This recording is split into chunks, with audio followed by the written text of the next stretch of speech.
probióticos a altas dosis, estoy hablando de probióticos a 10 a la 9, no sé qué hay Regeneris o Jobs, aquí también venden Regeneris o Jobs, los de probióticos, bueno, esto es darle aproximadamente 900 frasquitos de Regeneris al día a un paciente, pues en un sobre, es una cantidad muy alta de probióticos, pero se empieza a mirar cómo el paciente con autismo empieza a centrar y a empezar a tener una sociabilización desde la vía intestinal.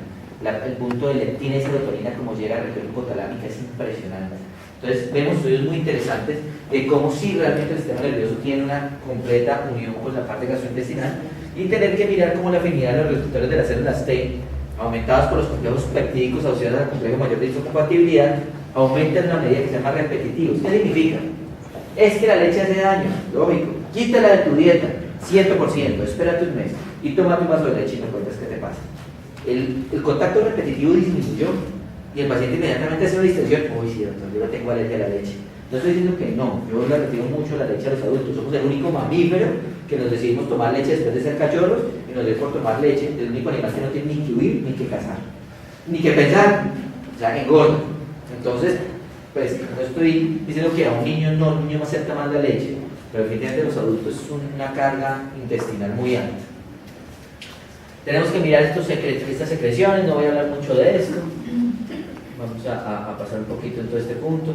Hay que acordarnos cómo funciona a nivel intestinal, cómo el MAD es quien comparte los procesos inmunológicos, acordarnos cómo el tejido genitourinario y la vía digestiva comparten un drenaje linfoide y activo inmunológico. Y este es el típico ejemplo de un paciente con una colitis ulcerativa o un proceso de inflamación colónica y que uno le toma un parcel de orina y sale con unos leucos altos pero sin bacterias, con algo de sangre, uno dice, pero se está ardiendo, pues no, me molesta, soy más al baño, pero no hay bacterias, uno le manda un urocultivo negativo.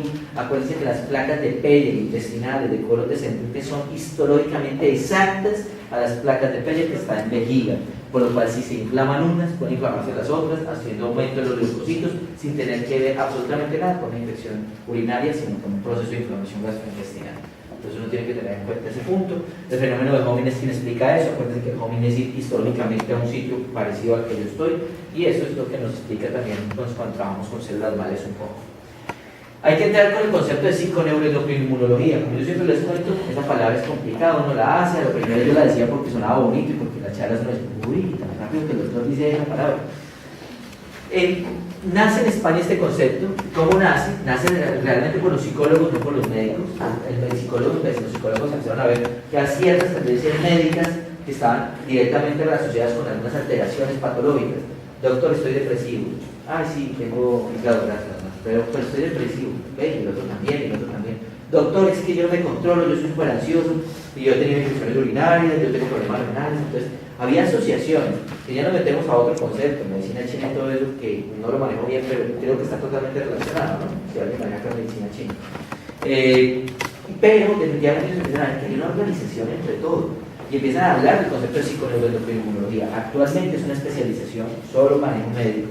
Y es muy bonito mirar cómo los estudios muestran todo esto, a tal punto que los últimos estudios, digamos, muestran cómo un paciente con alteración TH2, o sea, alérgico, muestra una baja en las hormonas femeninas. Entonces, hay una libido baja en los pacientes hepáticos, y eso son ya estudiados en pacientes, más de 1000 pacientes. Entonces, son puntos importantes. Esta interacción es bidireccional. ¿Cómo así? Es muy sencillo. Y creo que todos lo hemos vivido. Tengo una pareja, la pareja me terminó, me mandó a abrir espárragos, como decimos en Colombia. Entonces, lo primero que pasa, estoy triste, depresión, psico. No puedo dormir, no dormí, neuro, alteración de la melatonina.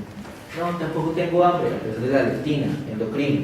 Ay, me dio una gripa, es que el caído caer, esto está terrible, inmunológico. Psiconeuroendocrino-inmunológico, ocurre todo el tiempo.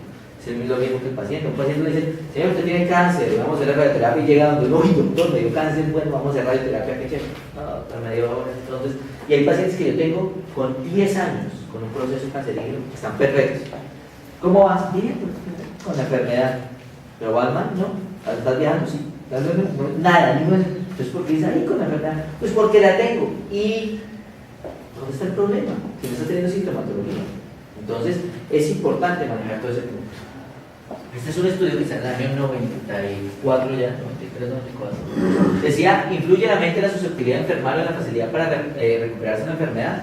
Es clarísimo que el concepto era así, lógicamente, pero el estudio va a algo muy básico, y era cómo mostraba las lesiones cerebrales daban una alteración inmunológica específica. ¿Qué quiero decir? Un paciente con una lesión del hipotálamo, sistema límbico, formación reticular, hacía disminución específica de CD3, CD4, CD8 o de la movilización de macrófagos y mastocitos.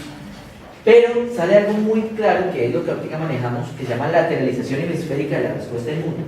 Un paciente con lesión del hemisferio predominante hace una disminución del 60 o 70% del sistema inmunológico general. ¿Qué quiero decir? Tuvo para el paciente una ACV, un SB isquémico hemorrágico en el hemisferio predominante, seguramente será más difícil de salir de ese paciente, su calidad de vida baja, su tiempo de vida también disminuirá y seguramente morirá por una sobreinfección. Es lo que vemos casi siempre en clínicas. Está el otro paciente, que la lesión es en el hemisferio no predominante y sale, puede que no caminando, puede con solución motora, pero casi nunca hacen infecciones, duran muchos años. Es lateralización hemisférica de la respuesta inmune. La tolerancia oral, esto es más para medicamentos vía oral, voy a hablar un poquito. Aquí hay un poquito que entender esto de quimiotaxis, organotropismo y isotropía. Y eso es lo que quiero entender, porque dentro de los medicamentos, las ampollas que vamos a manejar, ustedes van a encontrar tejidos. Entonces ustedes van a ver que tiene tendón, que tiene disco intervertebral, que tiene hueso, que tiene músculo. Lo que nosotros hacemos es un concepto muy sencillo. En los años, en la Primera Guerra Mundial, esto ya es un concepto como más de células, se hizo el primer concepto de células, no madre, pero de células.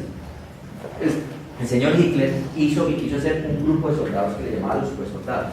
Lo que hacía es que embarazaba a las judías, a los 3 meses sacaba esos bebés, los licuaba y se los daba tomados al ejército, a su ejército, bueno, a este grupo. Sí se comprobó que ellos curaban más rápido las lesiones, tenían mayor resistencia, no tenían que dormir tanto, las heridas se curaban más rápido, tenían mayor actividad y mayor raciocinio. Entonces dijo que esto funciona. Lógicamente no se siguió haciendo, es claro, cuando terminó la guerra. Pero sí queda el concepto de que algo está sucediendo con estas células, algo estaba ocurriendo. En la misma época estaban haciendo los mismos conceptos de trasplante de órganos. Acuérdense que los primeros trasplantes fueron de cerdo, con una muy buena evolución, pero con reacciones muy fuertes. Inclusive, actualmente todavía se está pensando en hacer, hay trasplantes de médula ósea de tiburón, donde hemos visto muy buen resultado, porque tienen unas líneas muy parecidas a las de nosotros. Pero estos órganos empezaron a valorarse entre trasplante de órganos y trasplante de las células de los órganos. Estos estudios salen desde los años 40 y 60 a hacer muchas cosas y empieza a hablarse de organotropismo, y es básicamente colocar un tejido específico sano a nivel de dilución o a nivel específico para que llegue a donde vamos a manejar. Es eso, por eso colocando tendón pues nos lleva todo al tendón. ¿Es simplemente manejar el tendón? No, esto es darle dirección, esto es tener un taxi y decirle, mire, esta es la dirección que usted tiene que ir encima del tendón. Ah, bueno, ok, yo llego allá. Es como se maneja el organotropismo y es importante saber qué vamos a tener. El mismo concepto de psiconeurocriminología. Siempre hay que entrar en el manejo mental para poder manejar esto y entender y tener la confianza de hacerlo.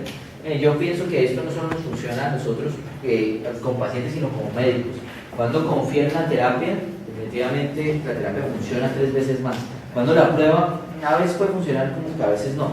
Lógicamente aquí la terapia tiene un indicativo clínico importante y ya vamos a mirar qué es.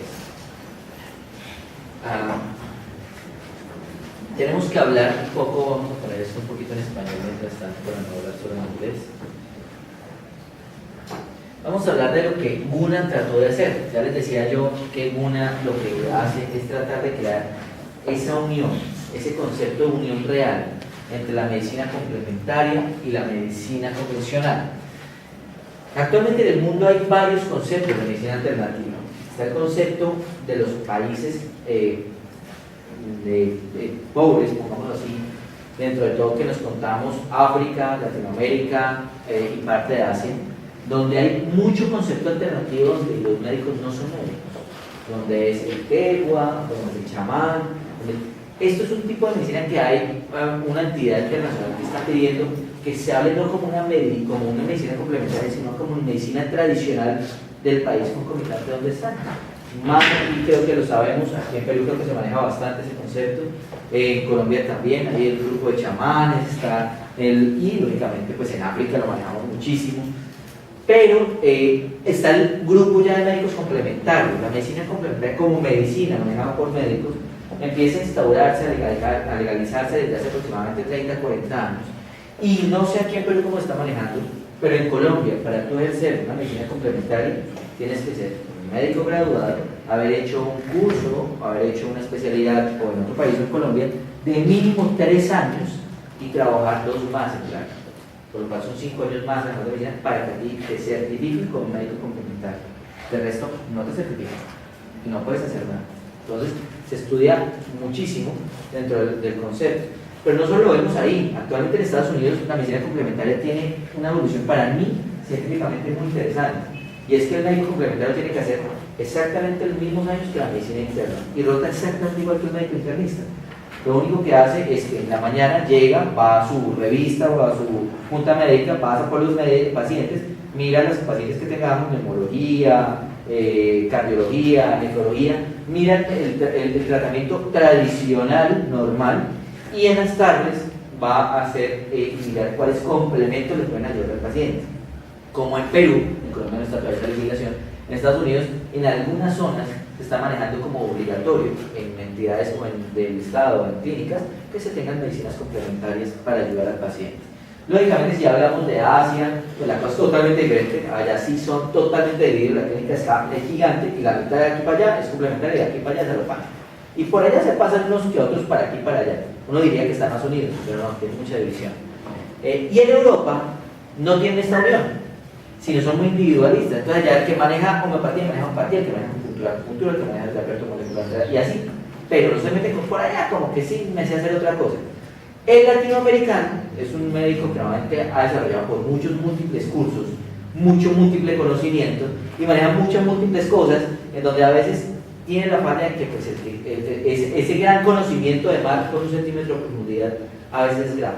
Entonces a veces es bueno tener un poquito de profundidad, no tanto conocimiento y hacerlo un poquito más central. Pero hablemos un poco de la medicina de regulación fisiológica. La medicina de regulación fisiológica trata de hacer ese puente, que la medicina complementaria, a mí ya no me gusta hablar de alternativa porque no es o, si no manejas esto, manejas lo otro, sino un complemento entre lo que estamos haciendo y la medicina occidental convencional que estamos manejando. ¿Cuál es la idea? Cuando nace la homeopatía, por eso es que quiero especificar esto, y esto es muy importante, porque dentro de nuestros medicamentos sí tenemos homotoxicología, sí tenemos homeopatía, pero tenemos un concepto totalmente diferente también, y quiero que lo entendamos, porque aquí es cuando el homeopata dice, pero esto no es homeopatía, efectivamente no es homeopatía, pero tiene homeopatía. Y el homeopata dice, eso es homeopático, tenemos homeopatía, pero no es totalmente homeopático. ¿Qué hace en 1796 el doctor Hahnemann? Nace y crea el concepto de homeopatía con la farmacopea homeopática, en el momento europea, alemana, que era básicamente decir, yo doy una dosis específica, una dilución de la títula madre para mirar cuál es el efecto que tiene sobre el paciente. Entonces, si yo coloco veneno de abeja sobre 10 pacientes sanos, a todos les crea enrojecimiento, dolor, picazón. ¿Para qué funciona ese medicamento? Para el enrojecimiento, dolor y picazón. Eso fue lo que hace el doctor Hahnemann, palabras burdas y grandes. Esto para mi concepto, el que sabe homeopatía pura, yo pienso que es de respeto, yo pienso que esto se merece 5 o 6 años de estudio continuo, porque son muchos productos a un estudio muy completo. En 1952 el doctor Reckebeck dice, ve, esta vaina de homeopatía es una maravilla, pero toca colocarle ciencia, y decide unir esos conceptos a unos conceptos específicos, inmunológicos y bioquímicos, y crea el concepto de homotoxicología. El concepto de homotoxicología es ya